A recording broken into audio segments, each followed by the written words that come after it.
Well, welcome back, everybody, to another episode of the Your Blank What Now podcast. My name is Marcy Nettles, and I am your host. And I am really honored and blessed to be able to share stories of amazing people that I consider my superheroes for being able to battle through circumstances that may be considered a breakdown, but they turn it into an opportunity to change something and therefore break through in their difficulties. And so I'm also very excited about this movement or this series that we've got going on right now that's focusing on women that are either suffering from breast implant illness or breast implant illness associated cancers or breast implant associated cancers, I guess is how you would say that. But today is another one of those amazing guests. This lady, let me tell you, her story is huge. As a matter of fact, I want to start it off with a quote that she shared with me from a song from the Goo Goo Dolls. It's So Alive is the name of the song. And it says, feeling like a hero, but I can't fly. No, you'll never crash if you don't try.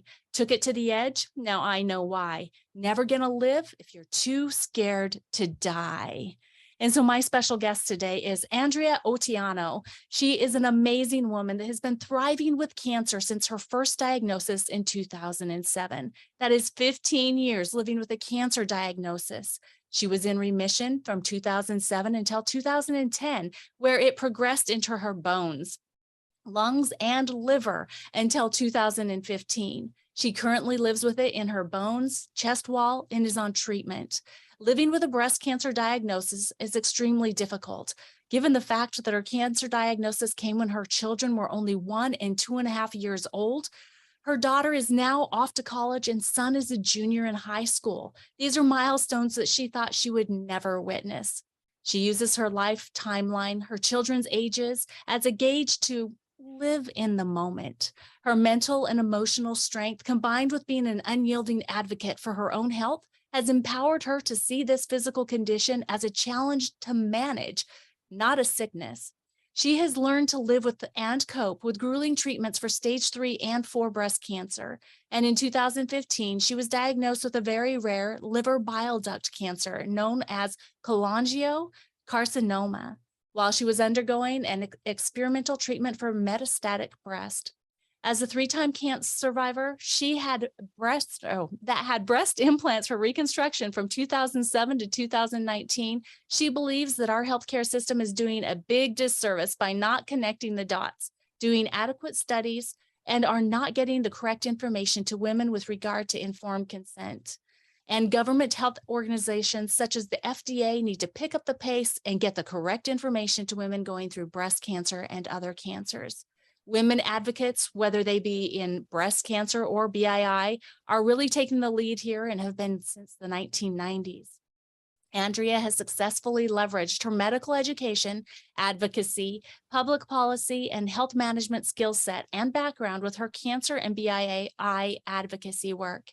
She is a certified health coach, patient advocate speaker, public speaker, and collaborator working with several organizations since 2007, including the American Cancer Society, ACS Making Strides for Breast Cancer, the Atlantic Health System, and many others.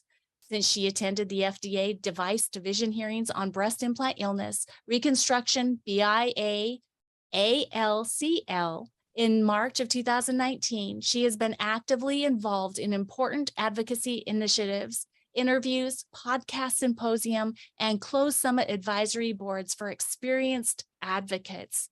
So I am so honored and grateful that Andrea decided that she would come on the show today to be able to share her in-depth story with you, with the title being You're Beating Cancer 3 Times and Living Life, What Now? Andrea, welcome to the show. So glad you're here. Thank you, Marcy. I'm really honored to be on your show. Thank you. Well, Andrea, can we start with you just sharing a little bit about who you truly are and who you were before cancer entered your life? What did you love to do? Who was the Andrea back then? I would say the Andrea back then was someone that had a lot of energy, a lot of drive, someone that could pretty much multitask all the time and put a lot into a short span of time a day, if you will. You know, I loved being around, spending time with my kids, but also juggling that with working part-time and you know, socializing. I was an active person. I ran frequently, worked out, and I would say I just pretty always, you know, always upbeat, happy, and loved spending time with my friends and family. And never in the wildest dream could I ever have imagined that I would be someone that would get breast cancer. But we all know that it's a numbers. Now it's down to every 2 minutes someone gets diagnosed. I think I read that somewhere, and now it's down to like 1 in 7. It used to be 1 in 8. Wow. And it's not that off when you think about the lifestyle I was living when I was diagnosed, and I probably was draining myself. I had 2 young kids later in life, and I probably was burning myself out and not doing enough self-care. So I think those were I still am a bit of those traits and adjectives, but it's worn me down a bit. Yeah, absolutely. And anytime that we wear ourselves out, we open ourselves up to other things that we may not want, right? That's Right, kind of right. what yeah, with the cancer, or how that came in there. So I'd love for you to share with What Now Tribe, because from your bio, obviously they've seen that you have been fighting for your life. Can you share the whirlwind of your cancer diagnosis in 2007 through your current treatment, like in a quick timeline? Sure. As you can imagine, the initial diagnosis was a mind blow, and I'll just be honest in my terminology. I came from a pretty strong medical education background, and I actually worked in oncology. I worked in lymphoma and leukemia, so I had a pretty good understanding of cancers, but not breast. And breast is very complicated. So the initial diagnosis was stage 3, grade A, locally advanced. So it was a very aggressive stage 3, possibly stage 4. I had to backtrack and do they did certain diagnostic tests to rule out stage 4, which thankfully it was not stage 4. But that whole time period, I remember the doctors, not just my oncologist, the breast oncology surgeon, the way they talked to you, the terminology was always kind of in grave terms. No one was giving me like a little bit of hope. It was always like kind of grave. So you want me to kind of go through from this 2007 to then 2010, and Yeah, then perfect. like jump to the timeline. Yes. So that was 2007. That whole year was just in some ways a blur, because my children were very young. I couldn't do it all, obviously. I needed help. I had luckily a strong group of women in my town that kind of band together and did a lot of, whether it was helping me with my kids, food runs, meals. My husband worked in New York, so that was a challenge.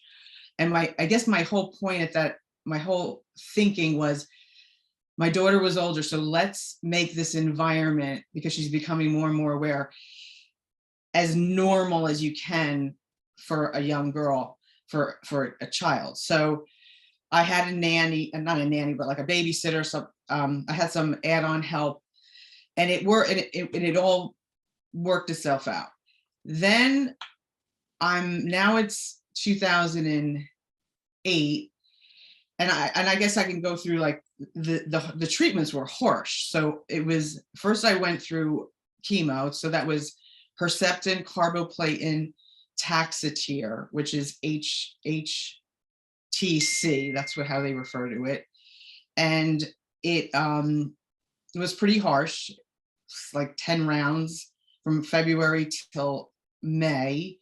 And then I had to do reconstruction, which I can get into that later because you're probably going to want to go into some details there. But that, just the point I will make with regard to reconstruction is the team forms before you even realize what's happening. And that plastic surgeon is part of the team, the oncologist, the oncology surgeon that's going to do your bilateral mastectomy, and then the plastic surgeons. They're all on board. They're all working together, making this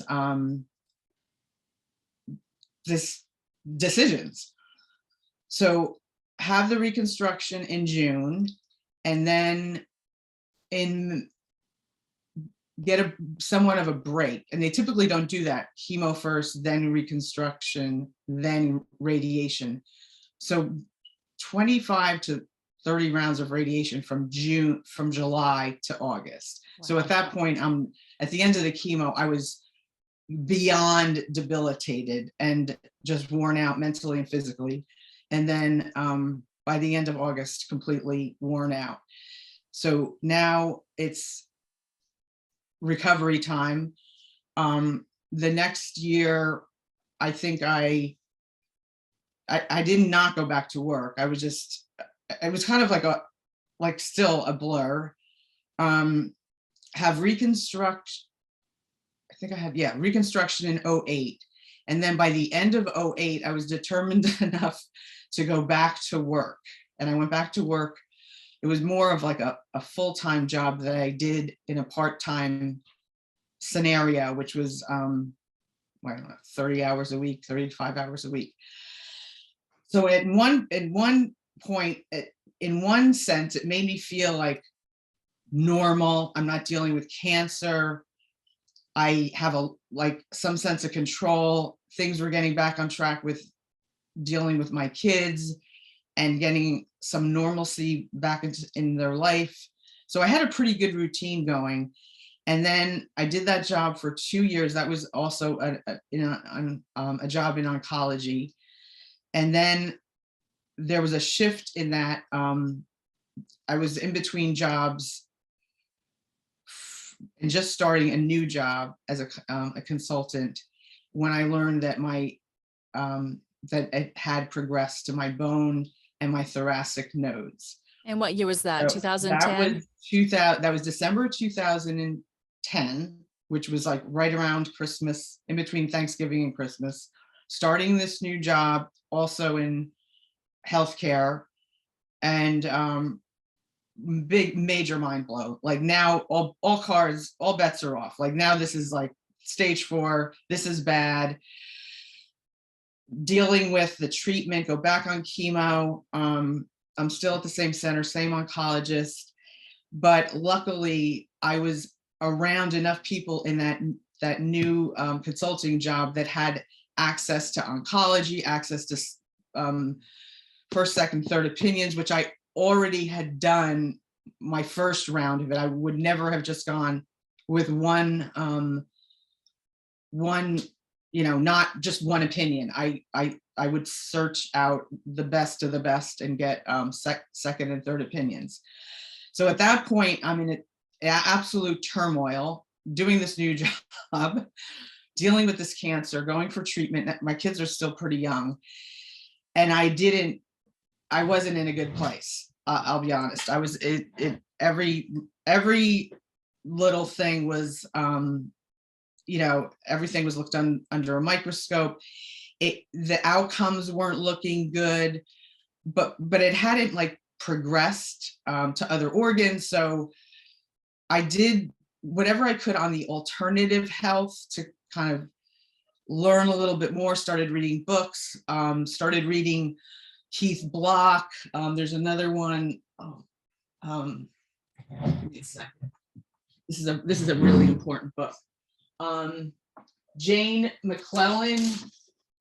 So I just went on a search to really learn the ins and outs of cancer at a deeper, more granular level. And then I got so it was too difficult to work and deal with cancer and raise my children. So I had to stop working, focus on cancer, getting better, and then it is what it is. So timeline wise, 2013 it spreads to the lung, 2014 it spreads to the liver, but in 2013 with the lung issue, I proactively sought out a surgical option to remove it, and luckily it was in the right place.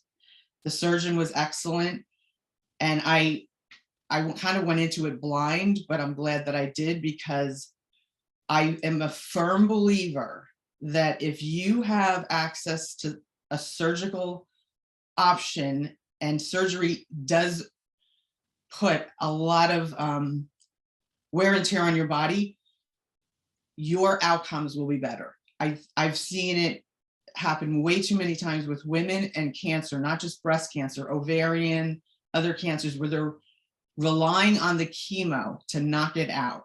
And you can't wait. You can't just sit there and wait for chemo, which is in some ways creating inflammation so your cancer gets to thrive a little better.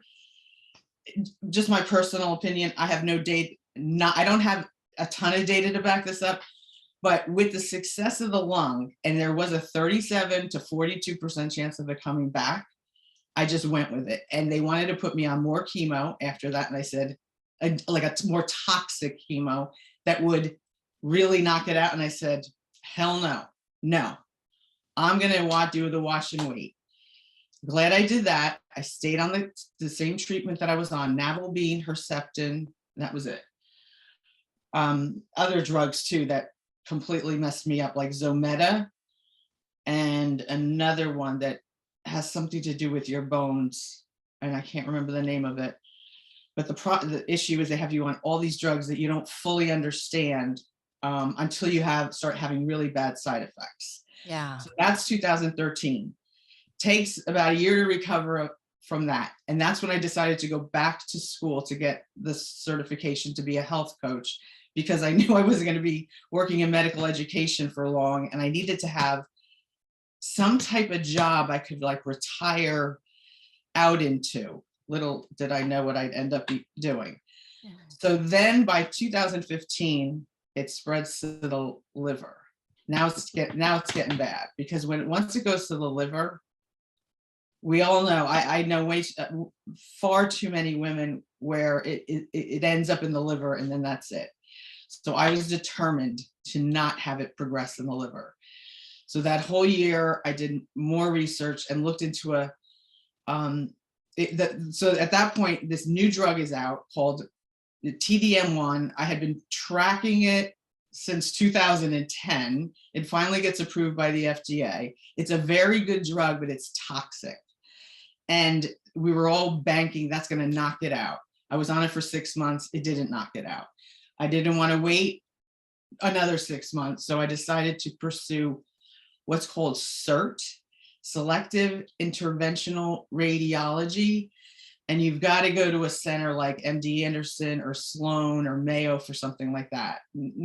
Your regional centers don't offer a treatment like that. But basically, they're putting in these radioactive beads at the site of where the tumor is. And just think about this. It's radiation in your body.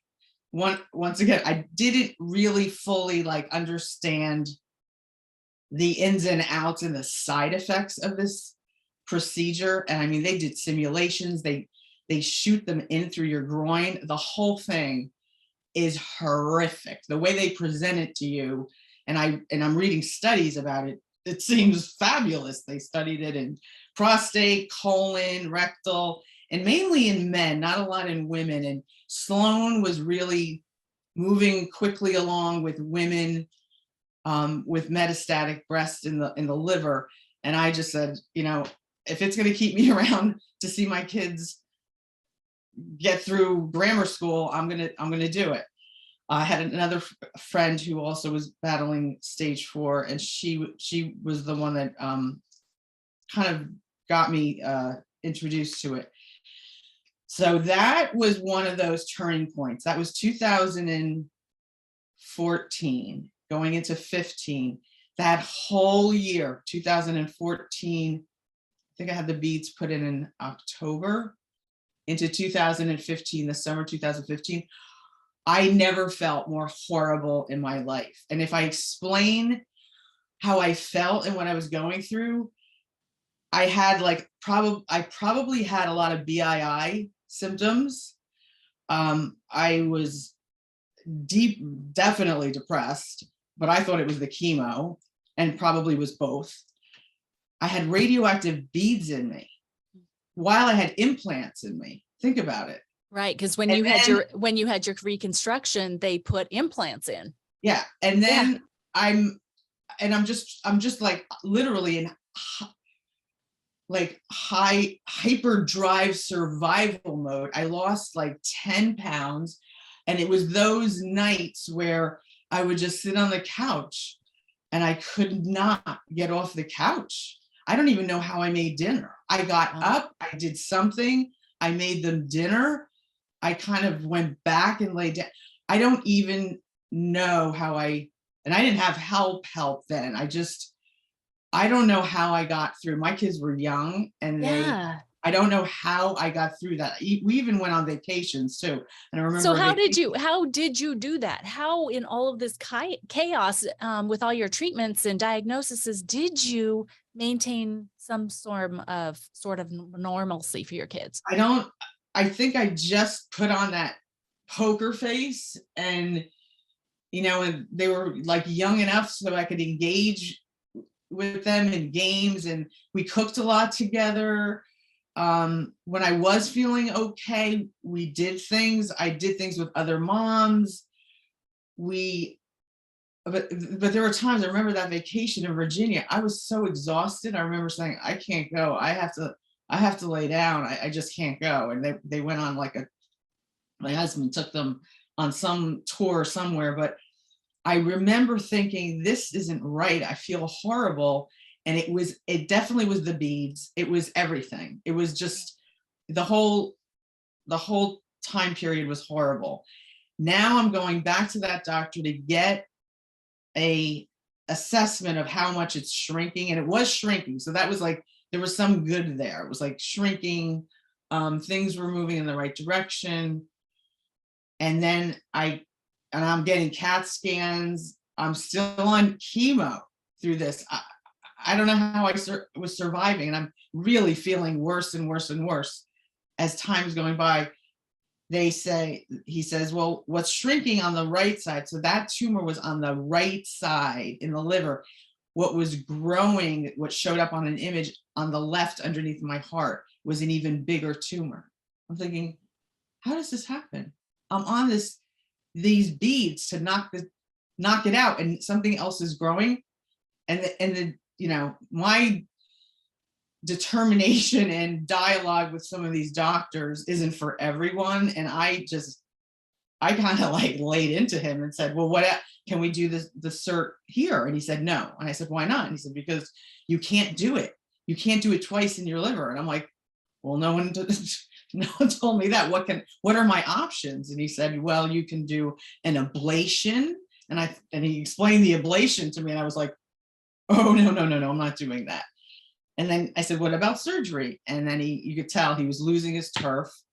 He wasn't the most cooperative. And then he said, here's the name of a liver surgeon at Sloan. You can meet with him. So I had to wait, like that was at 9 a.m. I didn't meet with the liver surgeon until 5. And then that was like one of the worst days of my life. I think we were walking in New York, and we went out to lunch, and I just really thought, I'm a goner. This is it. I'm going. This is it. I was lucky I made it as long as I did. And I really thought I was in a fog, like having an outer body experience, walking on Park Avenue around Sloan, just like, I was like, I used to work here. I used to live here. I used to thrive here. I used to have a really important job here. And now I'm walking down Park Avenue. I have cancer and I'm going to probably die in a year. I can't believe this.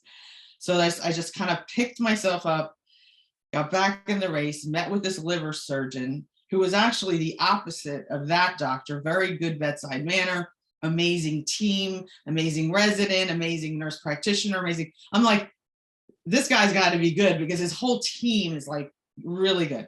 So we're working on what's the next step. We decide that I can do a laparoscopic surgery of this, but I could also look into a CyberKnife, but the CyberKnife wasn't going to work because it was too close to my heart. So that took about 2 months to figure out, do I do the surgery, do a CyberKnife? I opt for the surgery. That was in December. And I missed so much of my kids' life from like that November to December. And of course it's around Christmas. And luckily I was able to get some help. I have this surgery, and I had lined something up with this very sophisticated, it was like a cross between a university and a pharma company in Germany, and it's called Unifontis, and they basically develop vaccines. A friend of mine's wife had ovarian cancer and went and had a custom vaccine made. So I was already getting ready because I'm thinking this is metastatic breast. I gotta kick this cancer's ass. So I'm gonna get the vaccine, line up the tissue. The whole thing was like an enormous amount of coordinating with this company called Store My Tumor that worked with Unifontis. I was gonna have a custom vaccine made. And then I have the surgery. I go in to meet with this liver surgeon in January, and he like sits me down on the exam table and he starts to tell me like, are you, we ran the panel, we had multiple meetings with the breast group, the breast team, and we ran your pathology 5 times. And I'm like, yeah. And he said, we can't believe that it wasn't breast cancer. And I'm like, well, what are you talking about?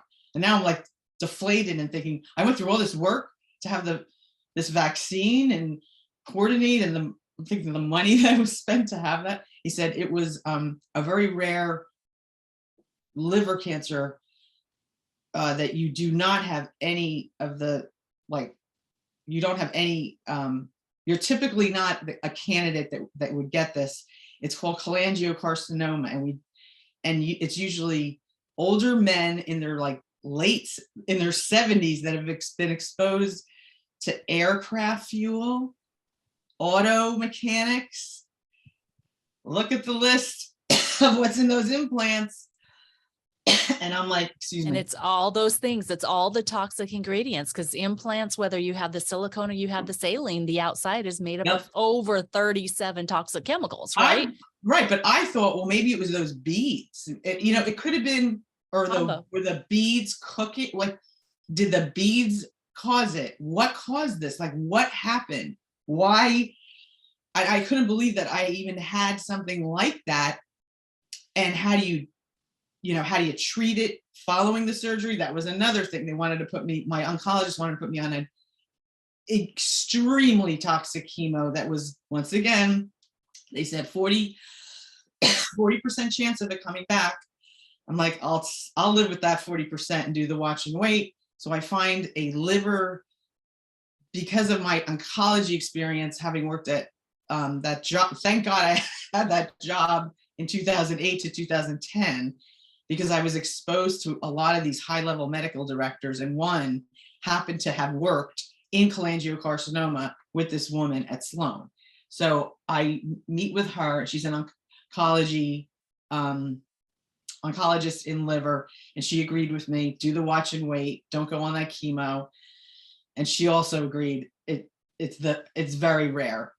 I've never, not seen it in a young woman. Yeah. Healthy, How old were you? How old were you? I was probably 54.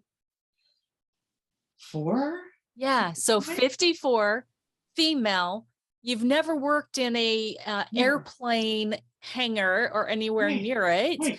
And yet you ended up with this cancer that is an older guy cancer, right? That has worked in, that type of environment.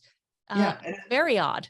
very strange. So I know I'm going into a lot of detail. I'm trying to, move it quickly, but so that was an eye opener. That was a mind blow. That was just I mean, just blew me out of the water.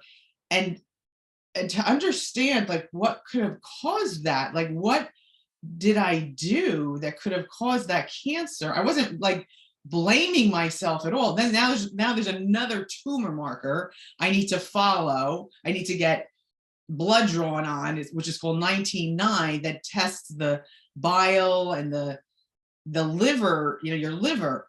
So could it have been the chemo too? Like I'm going fishing. I'm just in bewilderment, like what could have caused this?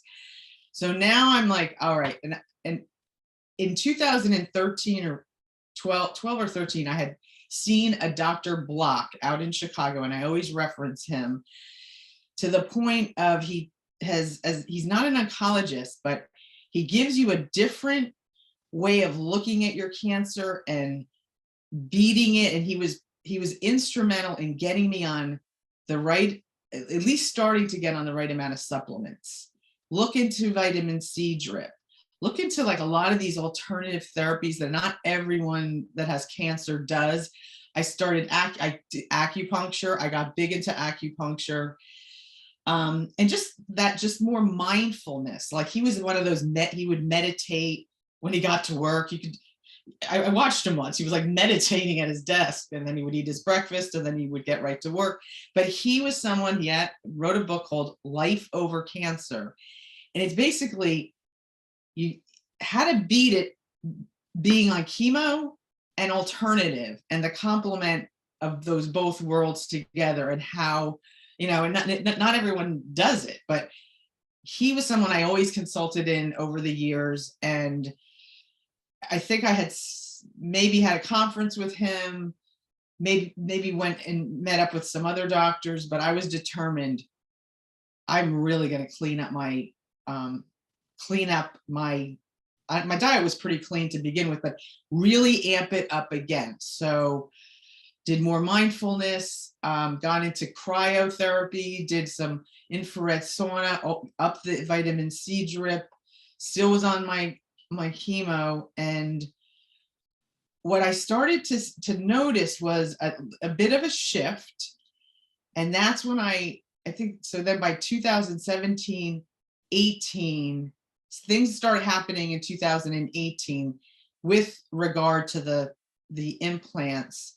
And I always knew that something just wasn't right. And I also had issues breathing, like my breathing, if I was in water, or especially skiing, and I was a big runner, and I used to have to take these breaks where I could always run like 3 miles and never have to stop and pause. And I was noticing my stopping and pausing was much more frequent. The skiing was what really bothered me, because I couldn't ski with my son. I used to have to stand on the side of the mountain and just be like waiting. And one incident in Lake George like put me over the edge. I couldn't tread water. Like I stopped treading water, and I was going down because the wakes of the other boats were like taking me down, because it's not like salt water, it's like heavy water. Right. And that's when I realized, oh, there's something going on here. So I would go back to the plastic surgeon. I can't breathe. I'm having issues on this right side. And I think he ordered an MRI. There was no leaks. Everything was fine. But no one talked about like the capsular contracture, the restriction on your ribs. And he gave me a script for Singular, which I still have in one of my health binders. What a joke, right? You know what? How did you finally make the connection between breast implants and a lot of the problems that you were dealing with? I when I was at my the school that I went to get certified as a coach, there were a fair amount of women that came out of that program that obviously were like in the wellness industry, but a few of them had implants, and they on their own discovered there were some issues, and some of them went out and spoke publicly about it. So because of social media, I started to follow them. And this one woman was a nurse, and she was at like not Johns Hopkins, but one of the big centers in Baltimore. And I knew her personally. She was part of a group. So I decided to have a call with her, and she explained her whole implant situation. She got implants for cosmetic reasons, but once she had them removed, she said she felt like 100% better. Hers were Mentor. I started to track. You had Mentor, you had Mentor, you had Mentor. I had Allergan. So I said to her, I didn't have any of this. I didn't have some of the symptoms that she had. And I said, why do you think I'm doing okay? And she said, you eat extremely, I see what you post. You're always eating an anti-inflammatory diet. You're always mindful of what you're eating. You're probably eating better than most. So your inflammation is probably low, and your healthy eating is probably what's helping you. But I just stayed with it. I didn't just stop. And then there were other things. Oh, then the cancer in the bone was like amping up a bit. And there was one procedure that my oncologist, my local regional oncologist, wanted me to do, which was called proton radiation. And that's why I have this burned neck.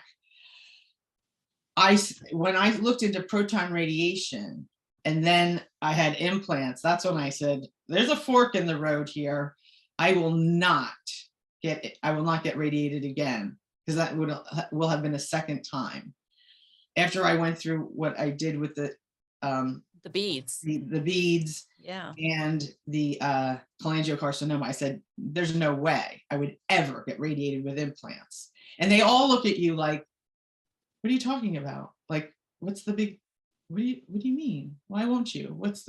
So that's when it all kind of accumulated. It all came together pretty quickly, where that FDA meeting was taking place. I was searching for a viable plastic surgeon that would do an explant.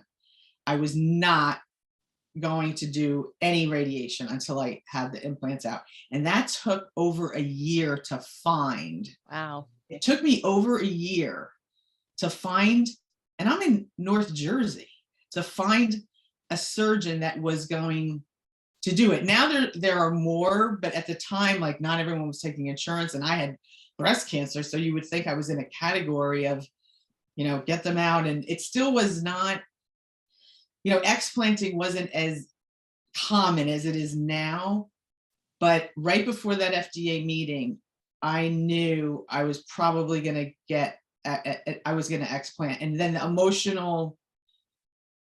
emotional part of it, because you have these group of breast cancer women in breast cancer can be sometimes brutal. And they're like, why are you going to get them out? And I'm like, and I go back to the original diagnosis of breast cancer. Like, who cares what you aesthetically look like? I just wanted to heal.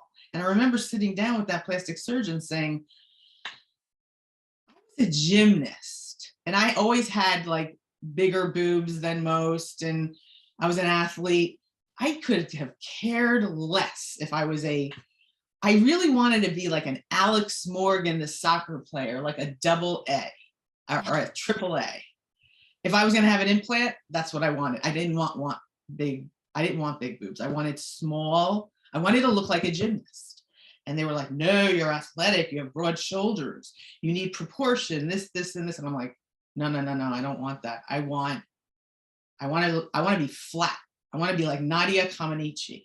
That's what I want. It's just a mind blow. It really is. So that it's so, they're doing the breast cancer women such a disservice that I really got so empowered to do something about that. And after that meeting, I think it was after that meeting, I got in touch with a colleague of mine who was at NCCN Foundation, who I had done a program with in metastatic breast. And that was the beginning of getting that ball rolling for ideas and what can we do. And I was thinking, let's just maybe, is there a way to do some trials at those NCCN centers and look at progression of women that have implants that go off and become metastatic?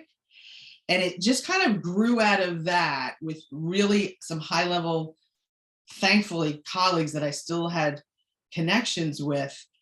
And then it turned into maybe we try to change the guidelines. And I thought, well, that's impossible, because I worked in Novartis Oncology. Yeah. So before we get into the guidelines aspect of it, though, can you share a little bit more of what this FDA meeting was, and what was it that you heard in that meeting from these women that got you being like, oh my gosh, it's my breast implants?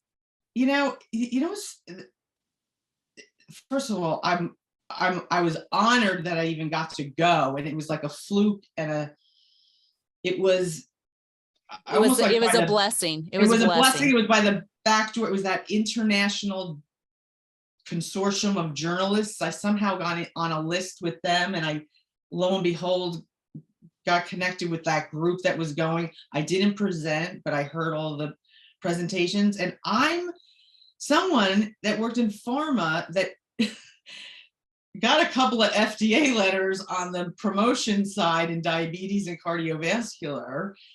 And the FDA in Bethesda, not the FDA, the device division in Silver Springs. I worked with people in regulatory and safety and medical affairs. Like, if the FDA says jump, you say how high, and I'm going to show up with a box of 20 references that are all like legitimate. This was nothing like that. This meeting, to me, as a professional coming from a pharma industry, I thought, and I'll say this openly, and I said it to other advocates, I thought it was a joke.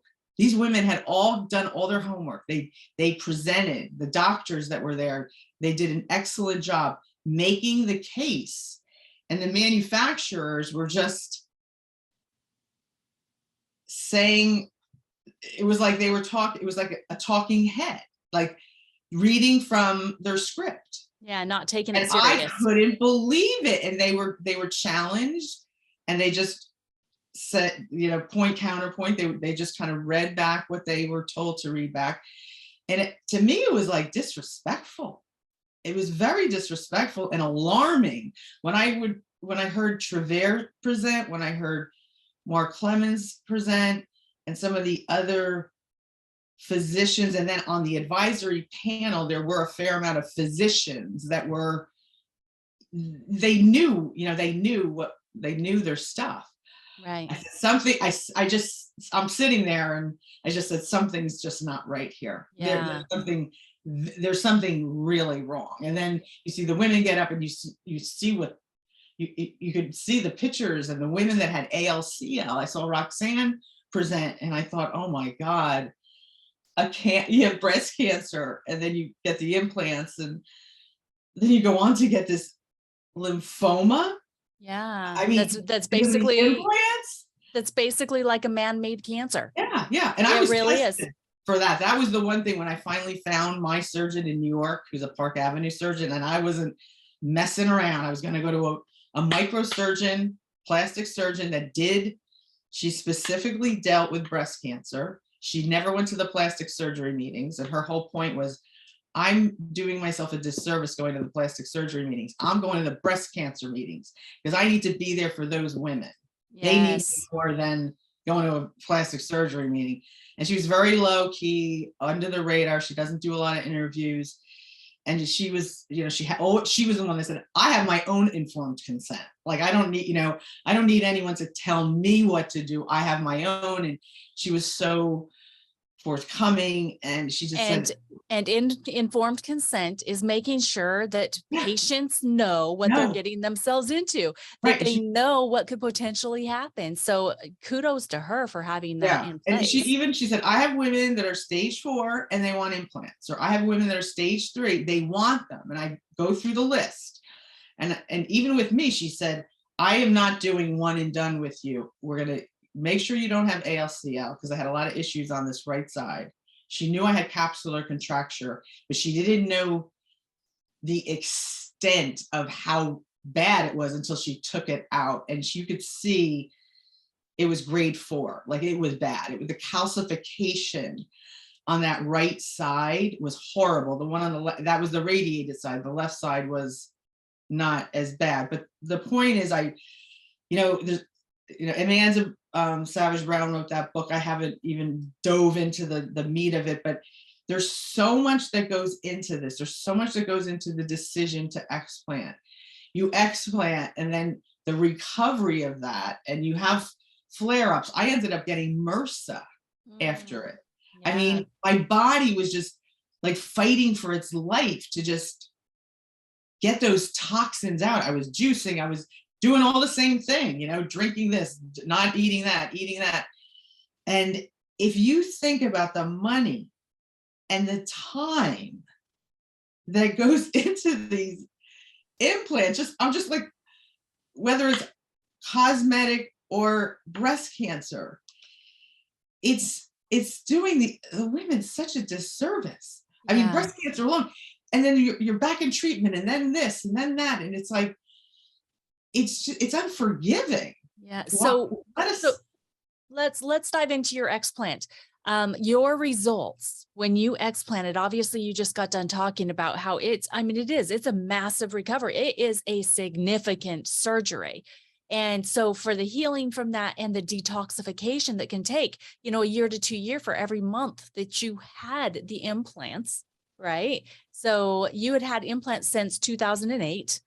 So that was, since well, remember the expanders, and I was radiated with expanders. So I really had implants since 2007, since June of 2007. And mind you, when you see the real visual of what they do to your lats and how they cut you, it's crazy. Put them in, and that's why we've talked about this. My whole right side is so damaged, just because I had a little bit of a fender bender, which put me over the edge. But I've had such tremendous radiation and trauma on this side that it's the recovery's it's still going on. Yeah. So did you have any improvements? So immediately, I will tell you, like, and some people say, like, I woke up and I felt amazing. Like, I almost felt like clean. I felt that I could breathe. I could finally like take a deep breath. I used to always have this pin kind of weird sensation pointing into my sternum. That's where the cancer still resides. But this was like different. This was like probably because of, I guess, all the restriction there. I didn't feel so confined. I could sleep better. My sleep was better.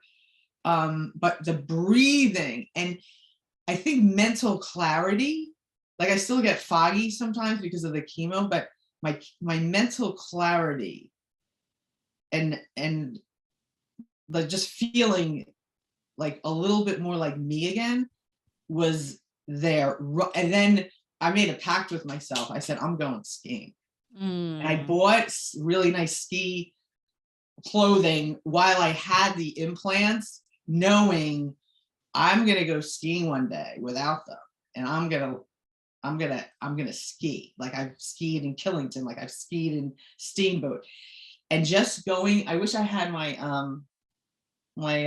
GoPro, because that feeling of going down that mountain, being able to breathe. And I was like, I'm going, bye. Like I said to whether it was one of my kids or my friend, I'm going. I felt alive. Like I felt like I can ski. It was so empowering. Like in running is better.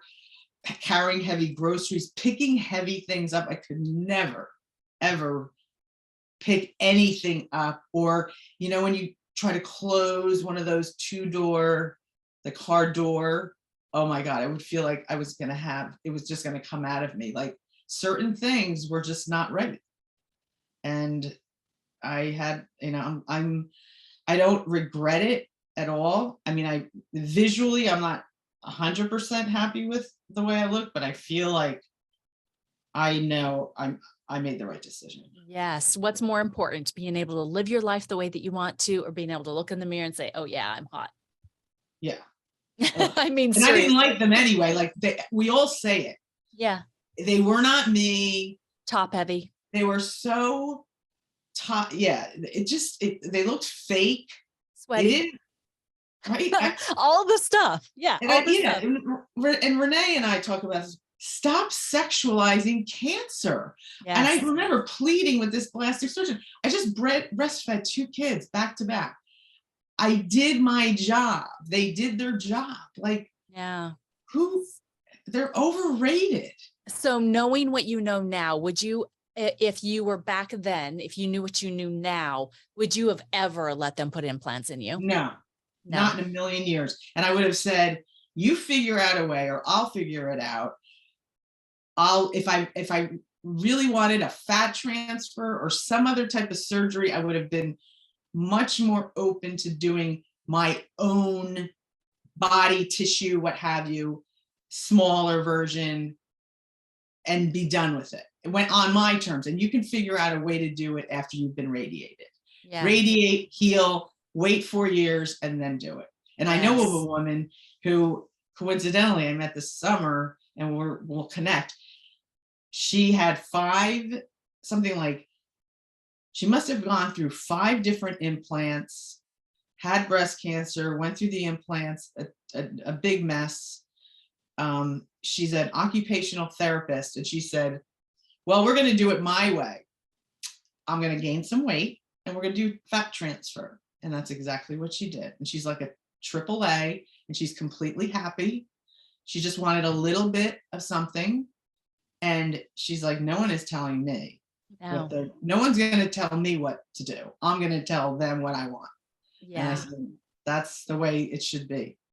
So I want to make sure that we get this portion into your story too, because I mean, seriously, I have to read this Goo Goo Dolls, the quote again from their song, So Alive. Feeling like a hero, but I can't fly. No, you'll never crash if you don't try. Took it to the edge. Now I know why. Never gonna live if you're too scared to die. Your life has been such a picture of this in going forward and not being afraid to use your voice and to say, no, this isn't right. I'm going to do something different. You have not only been such a phenomenal advocate for yourself, but now you are part of this group of superhero women that are advocating for women globally. Can you tell us more in the minutes that we have left about what you're doing in your advocacy and where you're at right now with that? Sure. Well, I'm working with a lot of different groups, which is pretty tremendous. I started out working with BISA. We were at the plastic surgery meeting. That was in 2019. I did some just more like writing and one-off type things, but always the focus on breast cancer, the breast cancer with implants. And I kind of follow what, like I'm not in one group. I'm a support person for whatever group needs me. So for like, let's go back to last year. So last year's a good example of, I knew I wanted to get involved in different areas. I knew with legislation, things were happening with legislation. I wanted to help out with the group that was working on legislation in New Jersey. So I teamed up with a group that was, they were making some headway, and I knew of an assemblyman, wrote to him. Then we got to a senator. That senator's like the head of Health and Human Services, Joe Vitale. And then the point is, this assemblyman that I knew, I got to him, and he reached out to these two other people on the Democratic side that can make it, that could move this. But the problem is the state, it's just sort of sitting there. But we've gone back with the group I'm working with, and we're going to push it a little bit further. So with legislation, I kind of got the ball in the right court, but it's just like, it's just sitting there. But we're working on that. With regard to the Breast Implant Health Summit, I worked with Danielle Valoris for years, just as an advocate. And when I learned that she was putting together this summit that was pretty amazing, but they didn't get an accreditor, they didn't get a CME sponsor and accreditor, I thought, wow, that's a big draw for physicians, mainly nurses, healthcare professionals. And I have a lot of contacts in with my medical education background. So I talked to her, and we got the ball rolling with a CME, potential CME sponsor. So with that, she and I worked on a needs assessment. She obviously is the content. She's the brains behind that.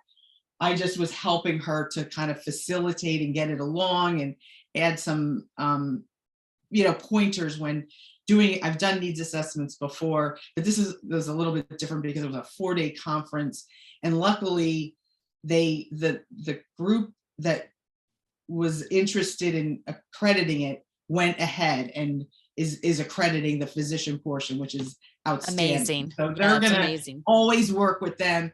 And my friend is the president of the company, and she's been always watching everything we're doing from afar. And she's, she's been in this business for a while, and she, as a woman and knowing many women that have had breast cancer, she's been a very, very close and supportive of it, which I think is great. And it fell in rare diseases, so it was a good fit. So now Danielle and Terry, and I forget who else is working closely with Haymarket Media, CME, and then what else? Oh, and then the standing tall aesthetic flat closure. I got involved with that with Renee to do some Making Strides walks, the one in Charleston, which my daughter will be at. But I touched upon the NCCN change, which I've got to go back and do a little bit more PR around. But that was like a major accomplishment. It's a reference now. And just the fact that physicians can't push, now patients can go in with the patient portion of that and say aesthetic flat closure is an option. Yes. I want this. This is what I want. And I think that by them acknowledging that, I think it's huge. I was lucky enough to work with Robin Tao on it, and she's a very, very, she's a go-getter. She's great to work with. She is very passionate about the breast cancer. How it's just kind of sad to me that they manipulate, or it's like, that these women just got diagnosed with something awful, and you're going to go prey on them. I just don't like the whole thing. It just doesn't sit right with me. And I agree completely. It's just so, and I've been working with some other groups as well. But you're amazing. You're amazing with everything that you're doing, because you're doing all of this advocacy work, but you also have your own business, which is Silver Lining Holistic Health, right? And you run this yourself. And coming from that mindset, and the mindset you've really taken in your own care and treatment throughout this whole up and down, twisty turvy journey you've been on, can you give health tips to people, whether they have cancer or not? Things that in a lifestyle, what type of a lifestyle is best if you want to be healthy? Yeah, I mean, it's And you can just pick a few tips. I mean, sure. because I know it can go into a lot. I know it can It go really could. deep. Let me back up. The other group I'm working with was a group that I've done many metastatic programs with, and that's so I'm lucky enough now that now post COVID, some of these biopharma companies that have metastatic drugs for metastatic breast cancer, so they realize it's important to bring on advocates, and that's been a great experience. And a lot of this stuff is crossover, like you can learn something from one group and tie it into the next. But I would say just being mindful and living in the moment, obviously strive for healthier choices when it comes to what you're putting in your body. Slowing down. I've had to slow down a lot this last year. Pacing yourself, sleep. And it isn't just what your immediate needs are. It's the environment. It's not what you're putting in your body, right? It's what your environment, what you're surrounded by. And when things aren't like going the way they should, or you're struggling with certain groups or relationships or friendships, sometimes you have to reset the dial or pull back or think about a better way of dealing. And I think a lot of us get too into toxic relationships, and they wear you down, living in that, like, thinking, not letting things go. I've been doing some work. This woman is a personal trainer, and she noticed this. She said, open up your heart. And she had this exercise where you would actually open up your heart and breathe. And I could feel it because I guess I was just becoming so close. So because of this injury I had. So being like that, like just opening up your heart, if you feel like, Olivia Newton-John said it great. She said, sometimes you get these little messages from people, and it's like, be kind to these, be kind. If you want to say something to someone, and or check on that older person, or if you want to say something nice to that person, don't hold back, say it, right? Just be that. You may receive something great from that. And everyone's got an agenda. Everyone's angling for something. And I always say, Robin and I always say this, money is the root of all evil. And it is. It's like horrible. And I will say it till my grave. Well, I want to just say one thing on that, because I don't believe money is the root of all evil. I believe that money in the hands of evil people is the root of all evil, because money in the hands of good people that will use it for helping people in need. And I mean, think about what good could be done with this advocacy you guys are doing if you had more money back behind it, right? So, I mean, or how many other women you could help if you had more money. So it's not the money. Yeah, maybe I'm not saying it right. It's when money is driving you versus the thing, Unless you're using it as a tool. Like things aren't. Yeah, that's what I meant. Like why people, they do things for money. I want to make this comment, but this is going to go live, so I can't. But right. Well, but I can make it. I can make a comment. I can make a comment that the breast implant industry is a total money maker for the doctors. It's for the implant makers. It's for all of that. It's all about the money. It's not about the health of the woman. I will absolutely say that. And I will say it boldly. And that's why you and so many other women are such amazing heroes for so many women that, first of all, would never know about it unless they heard a story, right? You heard a story or multiple stories at that FDA meeting. And now you're sharing your story that many people will hear, and it's going to help open up their awareness to what's going on with them and their health, or someone that they know and care about. That's the importance of stories. Right. I love heard the story too. Right. I heard that story from that woman that was the nurse at the center in Baltimore. And if I did not hear that story, I wouldn't have, it wasn't just hers. Another coach who had been interviewed by the news, and she was in Atlanta, and she was a little more self-serving, but she still had a story, and it was about the implants and what she was going to do about it. And then I heard another person, and you start like keeping score, and you're like, wait, something is not right. Yeah.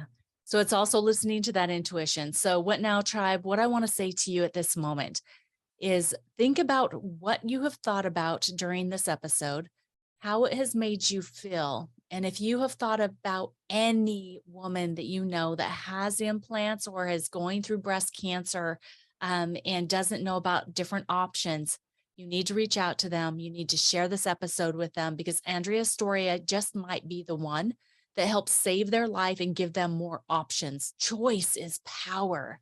Choice is power. So, Andrea, I want to thank you so much for being such an amazing, amazing guest today and sharing Well, your thank story. you. I hope Thank we you. covered everything. No, I think we've done really well. And I know that there is so much more to your story. We could go on for hours and hours and hours. So, But I think that we covered enough to really get people understanding the importance of being aware of what they put into their bodies, making sure that they ask questions and they stand up for themselves and not just go along with what doctors tell them that they need to be doing, but to make the right choice for themselves. So yeah, I absolutely think we covered that well. that is key. Go by your gut. And Yes. just to that point, I remember when that plastic surgeon said to me, "No, they're safe and they're fine." And I said, "But they were pulled off the market in the 90s." And he said, "Oh no, these are the new ones, or these are safer." And I knew that little person on my shoulder was like, "Don't believe them. They're not." And then this other little person said, I caved. And I know I caved because I was so, I guess I was vulnerable. I was weak. Yeah, you were overwhelmed. So where can people follow you, Andrea? Um, I took down my website for a while just because I was doing some other things, but I'm pretty active on Instagram, Silver Linings, and I'm on Facebook. Okay, Silver awesome. Linings on Facebook. So Wonderful. Silver Linings Holistic Health, and and I have all my other contact information. Awesome. I'll make sure that that link is in the show notes for this episode as well, so everybody can connect with you. So your episode has been You're Beating Cancer 3 Times and Living Life. What now? Thank you so very much, Thank you, Andrea. Marcy. You're welcome.